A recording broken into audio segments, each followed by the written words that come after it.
Hello, good morning friends. आज जो है कि मैं एसएससी जीडी का जो कि बचा हुआ क्वेश्चन था उसे मैं डिस्कस कर रहा हूँ। हेलो फ्रेंड्स, आज मैं एसएससी जीडी का जो बचा हुआ क्वेश्चन था उसे मैं डिस्कस कर रहा हूँ। तो देखिए, जैसा कि एसएससी जीडी यहाँ पे लिखा हुआ है, एसएससी जीडी जो कि ये प्रीवियस ईयर का क्वेश्चन है। किसका है? प्रीवियस ईयर का क्वेश्चन है।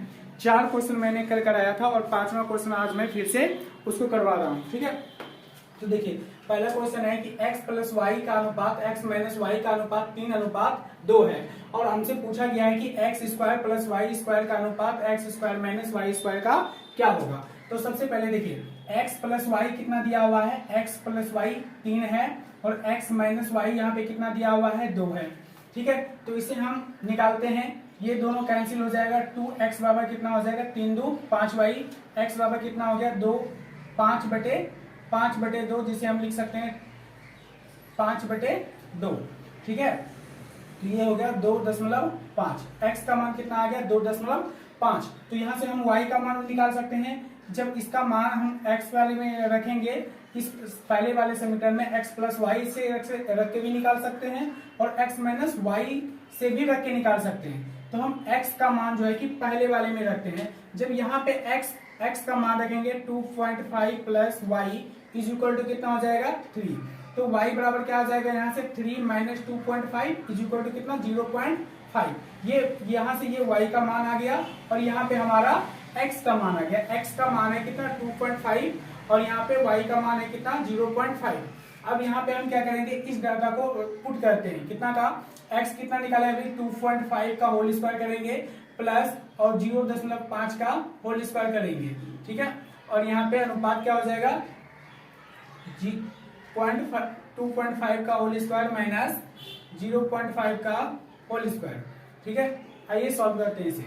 तो देखिए 25 का स्क्वायर करने के बाद 625 मिलता है, तो 625 लिखेंगे, यहाँ पे 6.25 हो जाएगा प्लस और इसका स्क्वायर करेंगे तो 0.25 होगा और यहाँ पे 25 का स्क्वायर करेंगे तो 6.25 माइनस 0.25। नाउ 6.25 में से जब 0.25 को ऐड करेंगे तो ये आ जाएगा 6.50 का अनुपात किसके साथ बन जाएगा, यहाँ पे जब इसको 0.25 को माइनस करेंगे तो ये 6.00 आ जाएगा। ठीक है, तो अब यहाँ से इस पॉइंट को 2 अंक के बाद यहाँ भी दशमलव है और 2 अंक के बाद यहाँ भी दशमलव है, तो दोनों दशमलव को हम यहाँ से हटा सकते हैं। ठीक है, अब यहाँ से सॉर्ट कर दीजिए, 0 0 कैंसिल होगा, ये 5 से ये 12 बार में 13 बार में कैंसिल होगा और 5 से ये 12 बार में, तो हमारा रेशियो क्या बन गया, 13:12। ये हमारा आंसर हो गया, जो कि ऑप्शन नंबर बी है। ये हमारा option number B right answer है। क्वेश्चन नंबर 6 को देखते हैं। क्वेश्चन नंबर 6 क्या कह रहा है कि दुकानदार को 46 रुपए में एक वस्तु बेचने पर 8% का नुकसान होता है, तो 6% लाभ प्राप्त करने के लिए वस्तु का विक्रय मूल्य क्या होगा। अब देखिए, जब हम किसी वस्तु को खरीदते हैं या फिर बेचते हैं तो जितना में खरीदते हैं वो उसको हम क्रय मूल्य बोलते हैं, सीपी कॉस्ट प्राइस, जो कि 100% होता है। ठीक है, तो वस्तु को जब बेचते हैं तो उसको बोलते हैं एसपी, हम बोलेंगे सेलिंग प्राइस, जिसे हम विक्रय मूल्य हिंदी में कहते हैं। तो 46 रुपए में बेचते हैं वस्तु को, 46 रुपए में बेचा तो हमें 8% का नुकसान हुआ। अर्थात क्या कि किसी भी चीज को मैंने 100% में खरीदा, अभी बताया क्रय मूल्य 100% होता है, और उसको मैंने 8% नुकसान पे बेचा, मतलब 100 में खरीदा था तो 100% का मुझे पैसा नहीं हुआ, आउटपुट नहीं मिला। तो यहां से क्या होगा, 8% मुझे कम नुकसान हुआ 8% का। तो 100 में से 8 को माइनस करेंगे तो कितना हो जाएगा, 100 में से 100 को माइनस करेंगे तो कितना आ जाएगा, 92। तो 92% आ गया, मतलब खरीदा था मैंने 100% में और हमको प्राप्त कितना हुआ उसका, 92%। तो 92% पर, ये तो परसेंट में प्राप्त हुआ, लेकिन रियल में रुपीज में कितने, 46 रुपए। तो 92% किसके बराबर हो जाएगा, 46 रुपए के बराबर। कितने रुपए के, 46 रुपए के बराबर। अब हमको बेचना है इसे, जब हमें बेचना है और हमें 6% का लाभ चाहिए, जब हमें 6% का लाभ चाहिए, तो अभी मैंने बताया किसी भी चीज को खरीदते हैं तो वो हमारा 100% बनता है और हमें 6% का लाभ चाहिए। जब 6% का लाभ चाहिए तो हम क्या करेंगे, कुछ 100 में से 6 क्या करेंगे, जोड़ेंगे, तो हमें कितना परसेंट का वैल्यू निकालना होगा, 106% का। जब 106% का वैल्यू निकालेंगे तो कितना होगा। अब इसे सॉल्व कर दीजिए। अब देखिए यहाँ पे आरएन रेशो आ गया, आप लोगों को पढ़ाया था आर्यन रेशियो, पढ़ाए थे ना। अब देखिए आर्यन रेशियो क्या कहता है कि इधर का जितना मल्टीपल होगा ये इधर से भी उतना ही मल्टीपल होगा, इधर से जितना इधर डिवाइड होगा उतना ही डिवाइड होगा, ये आर्यन रेशियो कहलाता है। तो इसका देखिए 46 का ये कितना गुना है, 2 गुना है। 46 का ये कितना गुना है, 2 गुना। तो इधर भी जो भी यहाँ पे आएगा, जो भी डाटा आएगा उसका भी ये कितना गुना होगा, ये भी इधर से 2 गुना होगा। ठीक है, तो यहाँ पे ऐसा कौन सा नंबर रखें जो कि इसका 2 गुना, मतलब 2 से इसमें भाग कर दीजिए, 2 से जब इसमें भाग करेंगे तो कितना आ जाएगा, ये किसका 2 गुना होता है, ठीक है 53 का 2 गुना आ जाता है। कितना, 53 का 2 गुना। अगर हम 53 यहाँ पे रखते हैं तो 53 का 2 गुना कितना हो जाता है, 106 हो जाता है। तो 53 हमारा 53 रुपए हमारा राइट आंसर हो जाएगा, जो कि ऑप्शन डी है। अब नेक्स्ट क्वेश्चन देखते हैं, क्वेश्चन नंबर 7। तो क्वेश्चन नंबर 7 कहता है कि एक टीवी को 8500 रुपए में बेचने पर एक व्यक्ति को 15% का नुकसान होता है, तो 5% लाभ प्राप्त करने के लिए टीवी का विक्रय मूल्य क्या है।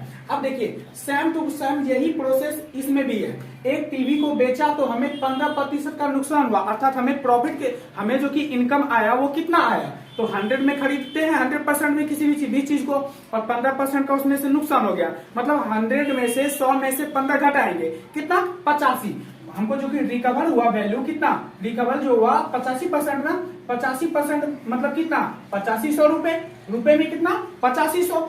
अब कहता है कि 5% का लाभ चाहिए, तो 100% में हम खरीदते हैं, 5% लाभ चाहिए, तो उसे कितना में बेचना होगा, 105% में, 5 जोड़ेंगे उसमें, तो 105% का वैल्यू क्या होगा। अब देखिए ये 85 का, देखिए यहाँ भी आर्यन रेशियो लग जाएगा, ठीक है। यहाँ ये 85 का कितना गुना है, 100 गुना है, इधर से 100 गुना, तो यहाँ भी जो भी डाटा होगा ये भी 100 गुना होगा।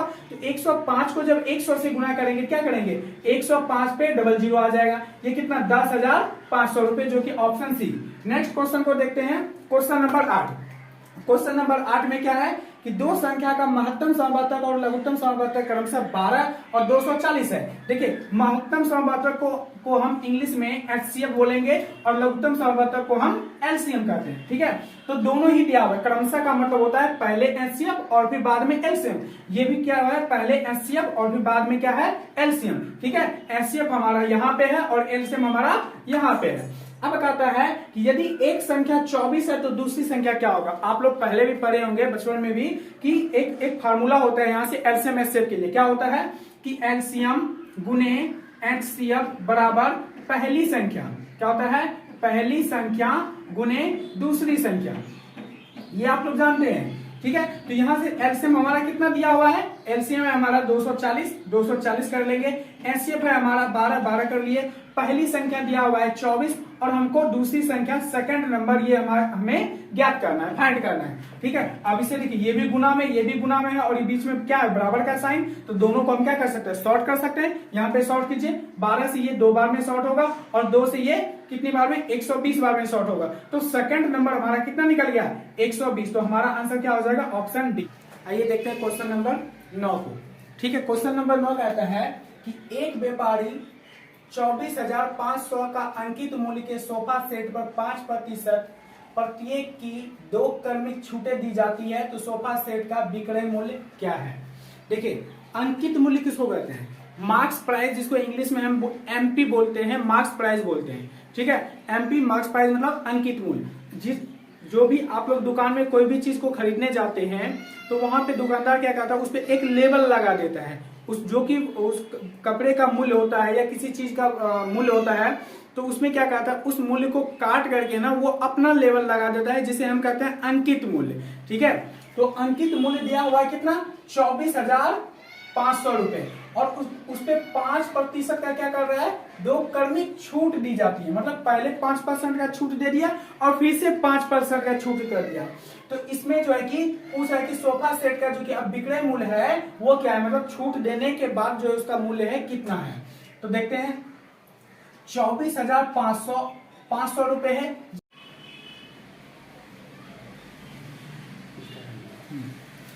ठीक है।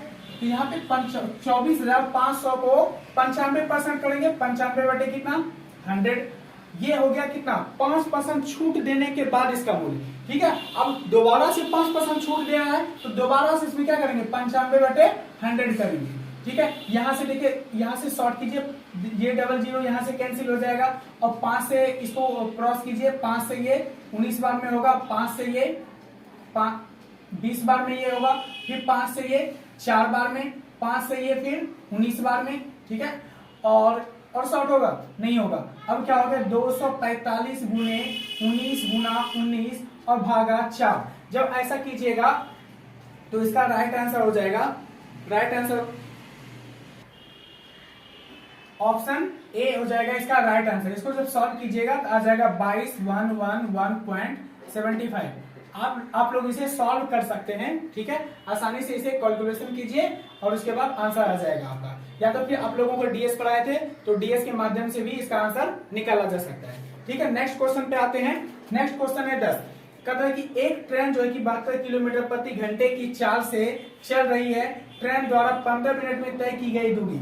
अब देखिए ये 72 किलोमीटर प्रति घंटा, इसका मतलब समझिए कि एक घंटा में 72 किलोमीटर, कोई ट्रेन जाती है एक घंटा में कितने किलोमीटर, 72 किलोमीटर। एक घंटा को हम क्या लिख सकते हैं, 60 मिनट, अर्थात 60 मिनट में यही ट्रेन कितने किलोमीटर, 72 किलोमीटर बोल सकते हैं। तो हमसे क्या पूछा, तो 15 मिनट में कितना जाएगा। अब देखिए 15 मिनट में कितनी ट्रेन जाएगा, तो अब देखिए इधर का कितना गुना है, 4 गुना, तो यहाँ पे जो वैल्यू आएगा वो भी इसका कितना गुना होगा, ये भी 4 गुना। तो यहाँ पे कौन सा वैल्यू रखें जो कि 4 गुना करने के बाद 72 आ जाए, तो हमारा आंसर क्या हो जाएगा, सी। अगर हम यहाँ पे 18 लेते हैं तो 18 का मल्टीपल, 18 का 4 बार जब 18 को गुना करते हैं तो कितना आ जाएगा, ये 72 आ जाएगा। 18 हमारा आंसर हो गया, राइट आंसर, मतलब कि वो कितना आ जाएगा, 18। नेक्स्ट क्वेश्चन देखते हैं 11 नंबर। कहता है कि एक विश्वविद्यालय में विज्ञान, गणित और भाषा का अध्ययन करने वाले छात्र, देखिए कोई भी यूनिवर्सिटी है, विश्वविद्यालय है, वहां पे 3 भाषा का अध्ययन कराया जा रहा है। कौन कौन सा, साइंस का, मैथ का और लैंग्वेज का, ठीक है। जो कि अध्ययन करने वाले छात्र की संख्या कितना दिया भाई, छात्रों की संख्या है 2, 4, 9। मतलब जो कि विज्ञान के जो कि छात्र है वो 2 छात्र है, तो जो है कि गणित का कितना है, 4 है, और भाषा का कितना है, 9 है। तो अब कहता है कि यदि छात्रों की संख्या में 10%, 20% और 40% की वृद्धि हो जाती है सभी में, किसमें, ये जो कि विज्ञान का छात्र था उसमें 10% का, गणित के छात्र में 20% का और भाषा के छात्र में 40% की वृद्धि हो जाती है। तो सबसे पहले 2-4 अनुपात लिखते हैं। ये साइंस हो गया, उसके बाद ये मैथ हो गया और फिर ये लैंग्वेज हो गया, ठीक है। तो ये 4 हो गया और 9, ये संख्या है, किसकी संख्या है, लड़कों की संख्या है। किसकी संख्या, बॉयज का, जो कि स्टूडेंट है उनकी ये संख्या है। तो ये अनुपात में कभी भी वास्तविक मान नहीं होता है, ठीक है। तो इसे हम क्या करते हैं, वास्तविक मान बनाते हैं। मान लेते हैं कि उस यूनिवर्सिटी में 200 जो है कि अपने मन से मान लेते हैं 200 जो है कि स्टूडेंट जो होगा वो विज्ञान का होगा, साइंस का होगा, और 400 स्टूडेंट यदि मैथ का होगा और 900 स्टूडेंट यदि भाषा का होगा। तो ऐसा इसलिए ऐसा देखिए, सॉल्व करने के लिए हम क्या करते हैं कि 100 को मानते हैं। 100 से अगर हम 100 एक यूनिट 100 के बराबर लेते हैं तो कैलकुलेशन हमारा आसान हो जाता है। इसीलिए मैंने एक यूनिट किसके बराबर ले लिया, 100 के बराबर, क्योंकि रेशियो में जो होता है उसे हम यूनिट बोलते हैं, ठीक है। तो 200, 400 और 900 ले लिया। मान लेते हैं थोड़ी देर के लिए कि ये 200 विद्यार्थी है, ये 400 विद्यार्थी है और ये 900 विद्यार्थी है। तो इसमें 10%, 20% और 40%, मतलब इसका इंक्रीजमेंट हुआ कितना का, 10% का। इसमें इंक्रीजमेंट हुआ कितना का, 20% का। और इसमें इंक्रीजमेंट हुआ कितना का, 40% का। ये इंक्रीजमेंट हुआ, ठीक है। अब बढ़ने के बाद देखते हैं टोटल कितना है। अगर इसका 10% बढ़ाते हैं, 200 का 10%, कैसे निकालेंगे, 200 का 10%, 10/100। जब इसे सॉल्व करेंगे तो कितना आ जाएगा, 20। मतलब जब हम 200 का 10% निकालेंगे कितना आ जाएगा, 20। मतलब इसमें कितने छात्रों की वृद्धि हुई, 20 छात्रों की। तो इसमें जोड़ेंगे, 200 में से 20 जोड़ेंगे, कितना आ जाएगा, 220। ठीक उसी तरह से जब 400 का 20% निकालेंगे, कितना, 4 दूना 8, मतलब कितना, 80 स्टूडेंट बढ़ेगा। तो ये कितना हो जाएगा, 480। अब जब हम 900 का 40% निकालेंगे, 900 के कितना होता है, 36। 36 पे एक जीरो लगाएंगे, कितना, 360। मतलब 360 स्टूडेंट बढ़ेगा। ये कितना आ जाएगा, 1260 हो गया। अब ये बढ़ने के बाद, ठीक है, जब 10% वृद्धि हुआ, जब 20% वृद्धि हुआ और 40% वृद्धि हुआ, तो बढ़ने के बाद जो कि छात्रों की संख्या इतना हो गया। तो अब पूछा है क्या, तो नया अनुपात क्या है, अनुपात हमसे पूछ रहा है, तो अनुपात निकालने के लिए क्या करेंगे, इन सभी को हम सॉर्ट करेंगे। देखिए यहां से 1 0 1 0 1 0, देखिए जब भी हम सॉर्ट करेंगे ना तो तीनों को सॉर्ट करेंगे, ना कि किसी दो को सॉर्ट कर देंगे तो गलत हो जाएगा, हमें तीनों को एक साथ सॉर्ट करना है, ठीक है। अब 2 से देखिए, ये 2 से 11 टाइम में होगा, 2 से ये 24 टाइम में, और 2 से ये कितने टाइम में, 63 बार में। तो हमारा जो कि नया अनुपात निकल के सामने आया, क्या आया, 11:24:63। तो ऑप्शन जो कि ऑप्शन हमारा डी है, ये हमारा राइट आंसर है। और उसके बाद देखते हैं क्वेश्चन नंबर 12 को, ठीक है। क्वेश्चन नंबर 12 क्या है कि दो वर्गों के क्षेत्रफल का अनुपात 16:9 है, तो उनके परिमापों का क्षेत्रफल। अब देखिए वर्ग का क्षेत्रफल क्या होता है, भुजा स्क्वायर होता है, वर्ग का क्षेत्रफल क्या होता है, भुजा स्क्वायर, और वर्ग का परिमाप क्या होता है, 4 गुना भुजा। ये आप लोगों को पता होना चाहिए, ठीक है। यदि हमें इसकी भुजा निकालनी है, क्षेत्रफल दिया हुआ रहे और हमें भुजा निकाल, हाँ अब देखो √9 करेंगे। अब इसका कितना हो गया, भुजा कितना हो गया 4, और यहाँ पे कितना आ गया 3, मतलब भुजा का अनुपात क्या हो गया 4 और 3 में। जब भुजा का अनुपात हमारा 4 और 3 है, और भुजा हमें निकालना क्या है, परिमाप, पेरीमीटर जिसको बोलते हैं। पेरीमीटर बराबर क्या होता है, भुजा 4 गुना भुजा, ये परिमाप बराबर होता है, ये परिमाप बराबर फार्मूला होता है क्या, 4 गुने भुजा। तो भुजा जितना भी भुजा होगा उसमें क्या करेंगे, हम 4 से गुना करेंगे, जब इसमें 4 से मल्टीप्लाई करेंगे, और जब इसमें 4 से मल्टीप्लाई करेंगे तो ये हमारा क्या बन जाएगा, परिमाप बन जाएगा। तो 4 गुना 4 करेंगे 16, और 4 गुना 3 करेंगे तो कितना 12। तो हमारा जो कि अनुपात बनेगा वो कितना का, पेरीमीटर का अनुपात क्या हो जाएगा, 16:12। ये हमारा राइट आंसर जो कि ऑप्शन ए है। आइए नेक्स्ट क्वेश्चन हम देखते हैं, क्वेश्चन नंबर 13। क्वेश्चन नंबर 13 में क्या है, एक इस तरह का आपको ऑप्शन क्वेश्चन रहेगा जो कि डाटा दिया रहेगा, डाटा बेस्ड क्वेश्चन है ये इस डाटा पे क्वेश्चन नंबर जो कि 13 है, 13 क्वेश्चन नंबर 13, ये क्वेश्चन नंबर 13, 14 और 15, ये तीनों का तीनों क्वेश्चन इसी डाटा पे आधारित है। आपको इंस्ट्रक्शंस दिया जाएगा कि ये डाटा को पढ़िए और निम्नलिखित क्वेश्चन का आंसर कीजिए, ठीक है। तो आइए डाटा को देखते हैं। डाटा में क्या दिया हुआ है, कह रहा है कि एक राज्य में 5 जिले में गरीबी रेखा से नीचे की जनसंख्या का प्रतिशत और पुरुषों और महिलाओं के अनुपात दर्शाया गया। मतलब कि एक जिला है, जिला में जो कि 5 जिला है, यहाँ पे D1 D2 D3 D4 और D5 5 जिले हैं। पांचों जिले में से जो कि गरीबी संख्या से, गरीबी रेखा से जो कि लोग गरीब हैं, गरीबी रेखा से नीचे की जो कि जनसंख्या है वो इतना परसेंट है, ये परसेंट में दिया गया है, ठीक है। और यहाँ पे जो है कि गरीबी रेखा से नीचे जो है महिला और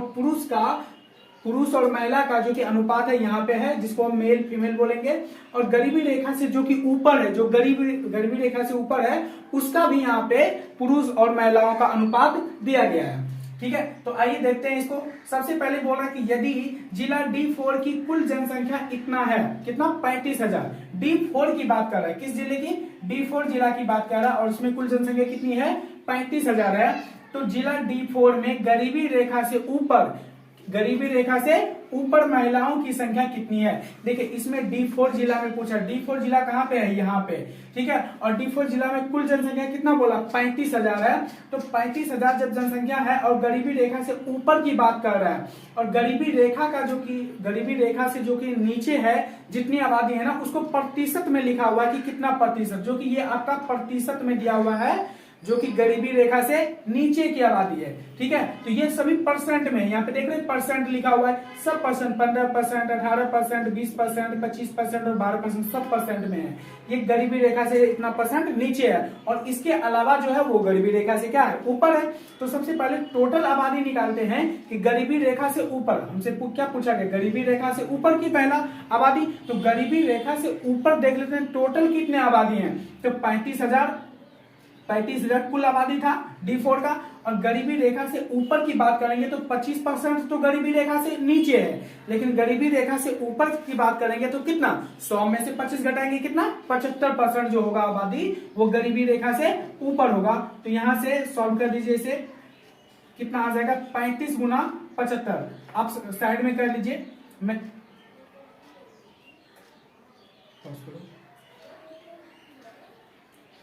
देखो तो इन जब 350 को जब हम 75 से गुना करेंगे कितना आ जाएगा 26,250 आ जाएगा। ठीक है, तो अब देखिए ये जो कि 26,250 आया, ये आबादी कब का आया, जो कि गरीबी रेखा से ऊपर की है उसका आया। तो गरीबी रेखा से ऊपर में की आबादी का अनुपात यहाँ पे क्या दिया हुआ है, D4 जिले में 4:3, मतलब कि गरीबी रेखा से ऊपर टोटल यूनिट में कितना है 4 और 3 कितना 7 यूनिट, और लेकिन रियल में कितना है 26,250। इसका मतलब 7 यूनिट किसके बराबर, 26,250 के बराबर। तो यहाँ से 1 यूनिट का मान निकाल लीजिए।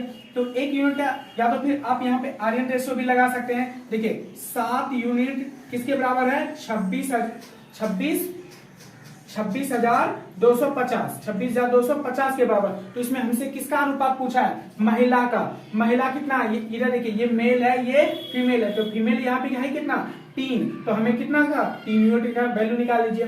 अब देखिए ये इसका कितना, इधर से गुना कर लीजिए, ये इसका कितना गुना हो जाएगा, 7 गुना 3 कीजिए, लगभग कितना ये आ जाएगा 7 या 21, 5 2 52, 7 7 49 और फिर 52।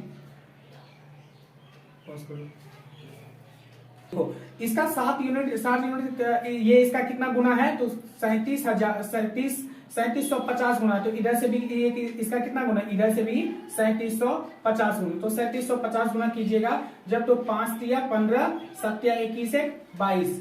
ठीक है, आ जाएगा ये 1125। इसे सॉल्व कीजिए, 11,250 इसका राइट आंसर हो जाएगा ऑप्शन बी। देखिए यहाँ पे थोड़ा सा कैलकुलेशन है, तो कैलकुलेशन आपको एग्जाम में मिलेगा ही मिलेगा। इसके लिए आपको घर में बैठ करके घर में जो है कि आप लोग कैलकुलेशन पे ध्यान दीजिए, थोड़ा सा इसको फास्ट करने का कोशिश कीजिए। ठीक है, तो कैलकुलेशन है यहाँ पे, तो कैलकुलेशन आपको करना ही पड़ेगा। ठीक है, नेक्स्ट क्वेश्चन पे आते हैं। Question number 14। क्वेश्चन नंबर 14 कहता है कि D3 जिला की कुल आबादी दिया हुआ है 40,000। अब देखिए D3 जिला का बोला, D3 कहाँ पे है, यहाँ पे, और इसका कुल आबादी कितना है 40,000। अब कहता है कि D3 में गरीबी रेखा से नीचे की आबादी, जो गरीबी रेखा से नीचे कितनी आबादी है, परसेंट में कितना 20%। तो 4 सबसे पहले तो आप निकालिए कि 40,000 का 20%, 40,000 का 20% कितना आ जाएगा, ये 40,000 का 20% आ गया आपका 1 2 3 8,000। मतलब कि 8,000 जो लोग हैं D3 जिले में वो गरीबी रेखा से नीचे है। तो हमसे क्या पूछा गया, तो D3 में गरीबी रेखा से नीचे की आबादी कितनी है 8,000। तो हमारा राइट आंसर क्या हो गया 8,000 हो गया। नेक्स्ट क्वेश्चन इसी डाटा पे है, यदि जिला D1 में कुल जनसंख्या 30,000 है, जिला D1 में गरीबी रेखा के नीचे महिला की संख्या कितनी है। गरीबी रेखा से नीचे बोला तो सबसे पहले D1 में कितना बोल रहा है कि टोटल जनसंख्या कितनी है 30,000 D1 में, इसकी बात अब कर रहा है, D1 की बात कर रहा है। और गरीबी रेखा से नीचे कितने परसेंट लोग हैं 15%। तो सबसे पहले आप निकालिए कि 30,000 का 15%, तो 30,000 का 15% कितना आ जाएगा, ये आ जाएगा आपका 4500। कितना 4500 लोग जो है वो गरीबी रेखा से नीचे हैं D1 जिले में। ठीक है, अब इसमें क्या बोल रहा है कि यहाँ पे टोटल जो है कि गरीबी रेखा से नीचे की आबादी कितना है, अनुपात जो है यहाँ पे कितना है, महिला और पुरुष और महिला का अनुपात 2:3 में। तो टोटल कितने हो गए 2 3 कितना 5, 2 3 कितना 5। तो ये जो 45 है ये कितने यूनिट के बराबर 4500, 5 यूनिट के बराबर कितना 4500। और हमसे क्या पूछा है, महिला पूछा है, हाँ महिलाओं की संख्या। तो महिला कितना है, कितना यूनिट है इसमें 3 यूनिट है। तो यहाँ से 3 यूनिट का वैल्यू निकाल लीजिए।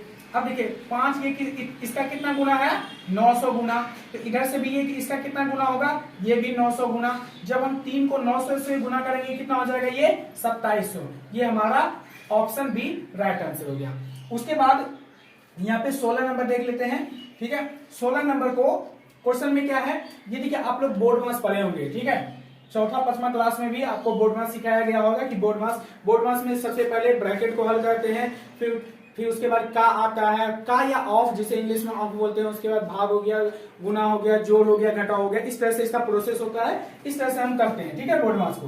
तो आइए देखते हैं, सबसे पहले हम ब्रैकेट को हल करते हैं। यहाँ से 3 गुना 2 कितना हो जाएगा 6 हो जाएगा। ये कितना आ गया 6, और 3 + 2 कितना हो गया ये 5। अब देखो 12 गुना 6 करेंगे, ब्रैकेट के दोनों के बीच में कुछ नहीं है, कुछ नहीं तो मतलब जो गुना है, ठीक है। 12 गुना 6 ये कितना हो गया 72, माइनस लेते हैं 3 गुना 2, 3 प्लस 2 कितना हो गया 5, और 5 को जब हम ऑफ से गुना करेंगे तो 5 गुना 5 कितना हो जाएगा, ये 25 आ जाएगा। ये डाटा कितना आ गया 25, ये कितना आ गया 72, और यहाँ पे कितना है भाग, जब हम 6 से इसमें भाग करेंगे कितना आ जाएगा 5, और यहाँ पे क्या है बीच में गुना, ठीक है। तो 25 गुना 5 करेंगे तो ये कितना आ जाएगा 125, 125 में से 72 को माइनस कर देंगे। जब 125 में से 72 को माइनस करेंगे तो हमारा कितना आ जाएगा 53 आ जाएगा। ये हमारा राइट आंसर ऑप्शन सी।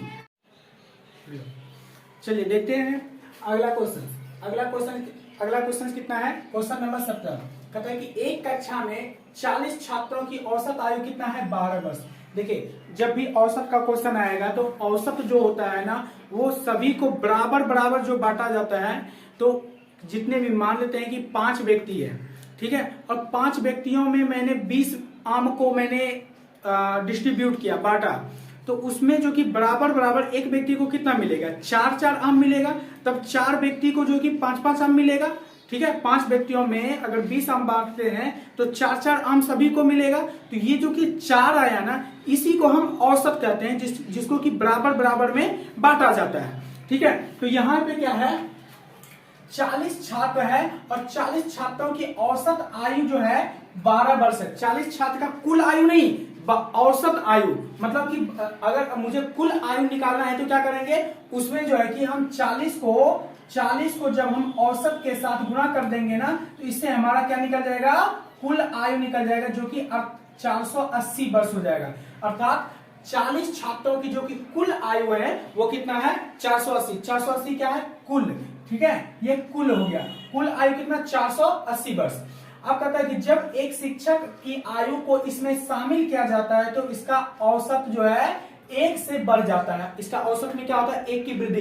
पहले औसत कितना था 40, जब इसमें शिक्षक का आयु ऐड कर देंगे तो वो कितना हो जाएगा 1 से बढ़ जाएगा, मतलब कितना 40 से 41 हो जाएगा, ठीक है। तो अब टोटल व्यक्ति पहले 40 था, अब कितना हो गया 41, और पहले जो कि औसत आयु कितना था 12 था, अब कितना हो जाएगा 1 वर्ष बढ़ जाएगा औसत में, 12 से क्या हो जाएगा 13 हो जाएगा। अब इसको गुना कीजिए, ये कितना वर्ष हो जाएगा 3 और 12, 13 के 13, 4 और 1 5, 553 वर्ष हो जाएगा। देखिए जब 40 व्यक्ति था और औसत 12 था तो टोटल 40 व्यक्ति का आयु कितना 480 वर्ष।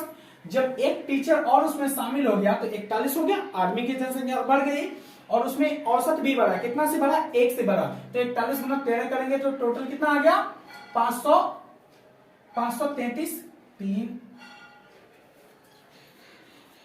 533 वर्ष। कितना वर्ष 533 वर्ष, ठीक है। तो अब देखिए इतना ये जो कि डिफरेंस दिख रहा है आपको 480 से 533, ये जो बढ़ा ये किसके कारण से बढ़ा, केवल एक व्यक्ति के कारण, जो कि नया अभी शिक्षक आया था उसका एज ये बढ़ा होगा, ठीक है। तो यहाँ पे शिक्षक का जो कि एज होगा, शिक्षक की जो कि आयु होगा वो कितना होगा, तो इन दोनों को सब्ट्रैक्ट कर दीजिए, इन दोनों को घटा दीजिए, 533 में से 480 को माइनस कर दीजिए, ये कितना बच जाएगा आपका। अब क्या पूछा है शिक्षक की आयु पूछा है ना, देख लीजिए यहां पे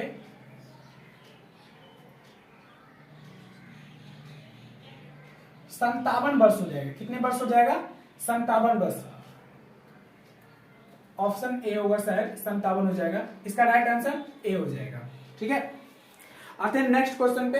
नेक्स्ट क्वेश्चन क्या है, एक आयत का क्षेत्रफल जो है कि 27 मीटर स्क्वायर है, यदि इसकी लंबाई इसकी चौड़ाई की 3 गुनी है। बोल रहा है कि आयत की जो कि लंबाई है ना वो चौड़ाई की 3 गुनी है, तो आयत की परिधि क्या है। देखिए आयत का क्षेत्रफल आप सभी लोग जानते हैं लंबाई गुना चौड़ाई होता है, और आयत का परिधि क्या होता है 2 इंटू लंबाई प्लस चौड़ाई, ठीक है। तो क्षेत्रफल दिया हुआ है कितना 27 दिया हुआ है, और देखिए लंबाई को लेंथ और चौड़ाई को बेस बोलते हैं। तो बोल रहा है क्या कि लंबाई जो है चौड़ाई की 3 गुनी है, अगर ये 1 तो ये कितना होगा 3 होगा, इसका 3 गुना है ना। देखिए ये हो गया चौड़ाई, ये हो गया लंबाई, चौड़ाई जो है लंबाई जो है वो चौड़ाई का 3 गुना है, चौड़ाई का 3 गुना है, तो चौड़ाई का 3 गुना, तो इसका अनुपात क्या निकल जाएगा 1 और 3 का। इसको मान लेते हैं थोड़ी देर के लिए, ये x मान लेते हैं, ये x होगा तो ये कितना होगा 3x होगा, ये लंबाई चौड़ाई हो गया, ठीक है। तो अब आयत का क्षेत्रफल क्या होता है, लंबाई गुने चौड़ाई, और क्षेत्रफल हमारा दिया हुआ है, कितना दिया हुआ है 27। 27 किसके बराबर हो जाएगा, लंबाई गुने चौड़ाई के। लंबाई कितना है 3x, चौड़ाई कितना है x। तो अब इन दोनों को मल्टीप्लाई कीजिए, कितना आ जाएगा ये 3x²। ये किसके बराबर 27 के बराबर। 3 से इसको कटाइए 9 बार में, 9 जो है कि किसके बराबर x² बराबर 9। तो यहां से x बराबर कितना आ गया 3, ठीक है, x बराबर कितना आ गया 3। अब आयत का परिधि पूछा है, आयत का परिधि देखिए x का वैल्यू कितना आ गया 3 आ गया। तो लेंथ कितना हो जाएगा 3 गुना 3 कितना, रियल में लेंथ कितना है, रियल में लेंथ कितना है 9 मीटर, और चौड़ाई कितना होगा इसका, बेस कितना होगा 3 गुना 1 3, मतलब कितना 3। ये हो गया आपका लेंथ और ये हो गया आपका क्या ब्रेथ हो गया, ठीक है 9 मीटर और 3 मीटर। अब क्या पूछा, परिमाप पूछा, परिमाप निकाल लीजिए। पेरीमीटर बराबर क्या होता है 2 इंटू लंबाई प्लस चौड़ाई, ठीक है। तो 2 इंटू लंबाई कितना है 9 और चौड़ाई कितना है 3। अब इसको मल्टीप्लाई कर दीजिए, 9 गुने 12 इज इक्वल टू कितना 24 मीटर इसका राइट आंसर हो गया। नेक्स्ट क्वेश्चन पे देखते हैं। नेक्स्ट क्वेश्चन है कि दो स्टेशन के बीच की दूरी 500 किलोमीटर है। एक ट्रेन सुबह 9 बजे ए से निकलती है और 60 किलोमीटर प्रति घंटे की रफ्तार से स्टेशन बी की ओर जाती है। दूसरी ट्रेन सुबह 10 बजे स्टेशन बी से निकलती है और 40 किलोमीटर प्रति घंटे की रफ्तार से ए की ओर आती है। तो किस समय पर दोनों ट्रेन एक दूसरे को क्रॉस करेगी। देखिए दो, आप लोग सभी लोग जानते होंगे रेल ट्रेन जो चलती है, ठीक है। मान लेते हैं ये ए है और ये बी है, यहां से ए और बी है। एक ट्रेन क्या होता है, यहां से सुबह निकलती है और इधर से बी की ओर चलती है और बी से फिर ए की ओर आती है, ठीक है। तो ये सुबह 9 बजे निकलती है, ए से निकलती है, कहां से, यहां से 9 बजे निकलती है और 60 किलोमीटर प्रति घंटे की, अभी मैंने पिछले क्वेश्चन में बताया था किलोमीटर प्रति घंटा का मतलब होता है 1 घंटे में 60 किलोमीटर, ठीक है। तो 1 घंटा ये चला 9 से 10, यहां से 9 बजे स्टार्ट किया, यहां पे 10 बजा तो कितना 1 घंटा।